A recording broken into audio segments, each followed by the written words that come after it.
ആട് 2 പോലെ ഉജ്ജ്വല വിജയമാകേണ്ടിയിരുന്ന മോഹിനിയാട്ടമാണ് ഇപ്പോൾ ആട് 1 പോലെ OTTയിൽ കസറിക്കൊണ്ടിരിക്കുന്നത്. ഏതായാലും പടം ഒരു രക്ഷയില്ല, എൻജോയ്മെന്റ് അൺലിമിറ്റഡ് ആണ്, അതും ഫസ്റ്റ് 1 മേലെ നിൽക്കുന്ന തരത്തിൽ.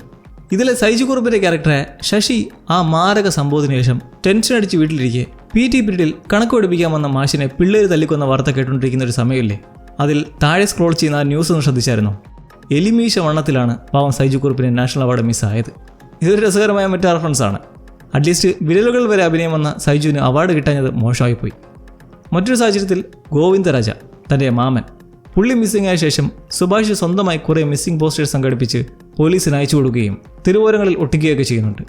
അതിൽ ഈ ഒരു സീനിൽ പോസ്റ്റർ ഒട്ടിക്കുന്നത് ശ്രദ്ധിച്ചാൽ നമ്മുടെ ഈ സിനിമയുടെ തന്നെ 1ാം ഭാഗമായ ഭരതനാട്യത്തിൻ്റെ മൂവി പോസ്റ്ററിൻ്റെ മേലെയാണ് അതുകൊണ്ട് ചാർത്തുന്നത്. ഇതുപോലെ തന്നെയുള്ള മറ്റൊരു റെഫറൻസാണ് ഫസ്റ്റ് പാർട്ട് ഭരതനാട്യത്തിലെ സുഭാഷെ വന്ന നടൻ അഭിറാം ഇതിലെ സുഭാഷിനെ കുറിച്ച് പറയുന്ന ആ ഒരു ഡയലോഗ്. ഞാനൊരു ഫുൾ പടത്തിൽ നോക്കിയിട്ട് പറ്റാത്തതാണ് അവൻ സെക്കൻഡ് ഹാഫിന്റെ തുടക്കത്തിൽ തന്നെ ഒപ്പിച്ചത്.